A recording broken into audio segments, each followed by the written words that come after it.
The front kick. So today I'm going to talk about the differences between a karate Muay front kick and a Muay Thai teep front kick. Okay. The way they're delivered is slightly differently, and the reason for use is quite different. Is slightly different as well. So I want to start by saying, firstly, of course, my martial arts karate, not Muay Thai. So I'm not an expert in Muay Thai, but this is my observations, and hopefully it helps. We can all learn from each other's martial arts and implement different ideas into our own to make a more rounded martial artist. So to begin with, the difference between the two. A karate Muay or a karate front kick is designed to be used to inflict damage.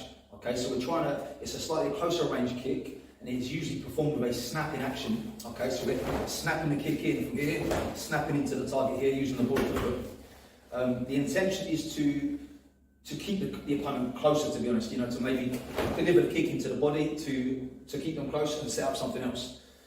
The Muay Thai front kick or teep is more about distance management. Okay, so it's about keeping an opponent at distance, or maybe falling up from a combination and taking on the way back out again.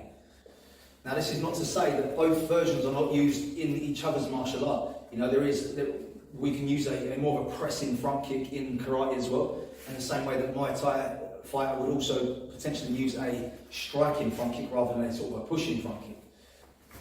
So, of course, the easiest way is to demonstrate some ideas, really, rather than explain it. So with the Muay or the front kick, first of all, what my intention is to land here with some damage, making some damage, okay? So I'm keeping the knee slightly lower in the chamber. My chamber comes to about here, then the hip comes in, and I send that Muay in from that position, okay? So it's here, Muay before I set up something else. With the teep or the Muay Thai front kick, what I'm doing now is I'm trying to create some distance. Okay, so in this case, I'll lift the knee higher to get the musculature of the glutes and the hips into the kick, so I can then create distance from my opponent. What this is often used for, if you just come forward please, slightly, is to maybe set up. So I'm here, I'm pressing away, and then coming around with a roundhouse kick afterwards. Okay. The Muay can be the same. It's also setting up something. Maybe I send a front kick in there, and then I come in with some other techniques, maybe an ashibrai or something. Another way we can use that Muay Thai teep is to finish a combination. So we're here, I might come away or the roundhouse, and then teep on the way out of the combination to stop them from coming back into me. So I spoke a little bit about this in one of my previous videos where I was talking about the difference between a kikomi and a kiyagi version of a kick, a snap and a thrust kick.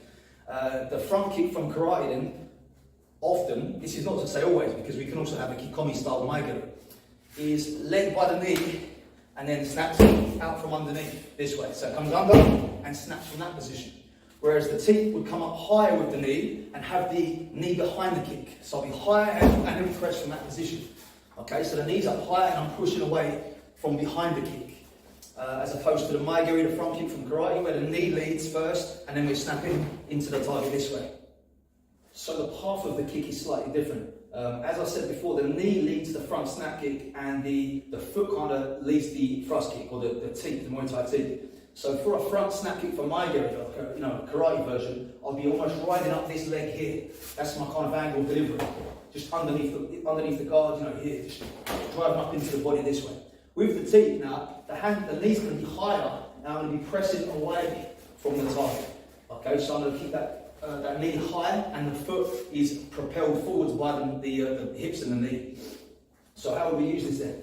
For the front kick, I'll be here, I want to be entering this position. It's too dangerous for me to just move in, because I'm going to get connected with a punch or something. So what I'm going to do from here is just lead with that front kick here. I want to come underneath the guard, see how he reacts this way, then I'll come in with my attack over the top maybe. Okay? With the teep, it's slightly different. Maybe he's approaching me. Okay, so he's coming forward with some kind of attack, and that's when I'll create that distance from here. Keeping him away from me maybe, this way. As I said earlier when I was on the bag there, we can also exit a combination. So I could be here working this way, throw that leg kick, and then I can get rid of him afterwards with the teep. Yeah, so that he doesn't come back in after. We're exchanging a few techniques. I don't want him to come into me now with something. So I maybe come in here, and then teep him away, keep him at distance. The karate version would be less often used on the exit, to be honest. It's more about an entrance. We'll be coming here, entering the target here, and coming up with something else maybe. Okay, just trying to set something up with the front kick. It's more of a distance closer, so we could consider it that way really. The front kick from karate is to close distance, and the teep in Muay Thai is to create distance. And of course, for that reason then, two opposite versions should both be used in both arts, shouldn't they? You know, in karate, we could maybe send a Muay snap and then go with that teep after. We could combine the two. There's nothing to say that we can't do that. You know, those that say, oh, that's not karate. Karate is just using the hands and feet in the biomechanically correct way. You know, we need to learn how to move the body in the most efficient way. Why can we not kick that way as well? You know, just because it doesn't look like a traditional karate kick doesn't mean it's not karate. In the same way that a Muay Thai fighter could use that teep. As they come back in, that's when the front kick comes in with a snap, you know, to create damage afterwards. So what can we learn from this? I think it's important to try to implement both methods into our arts. You know, whether we're a Muay Thai fighter or a karateka, I think it's important to take these ideas and put them together, because there's times when the more of a press kick, like the Muay Thai teep, is more useful or more relevant to the situation, and there's other times when the front snapping kick is more relevant to the situation. And as always, you know, I get people in the comments saying, this doesn't work and that doesn't work. Everything is situational dependent. Everything depends on the situation. Nothing works 100% of the time. You know, you can't just throw a technique from anywhere. You know, you pick up a technique online, you watch a video and you think, I'm going to go and do that. This is not how it works. You know, you have to set the technique up and use it at the appropriate time. So in this case, the appropriate times are different for the two different kicks. You know, when I want to keep some distance, maybe the teep is better. If I want to set up a strike with the hands, maybe the front snap kick is a little bit of a better option, maybe. Okay, so if you enjoyed that video, let me know in the comments, please, and tell me which version of the kick you prefer to use, or the kick you most often use. And I'll see you next time.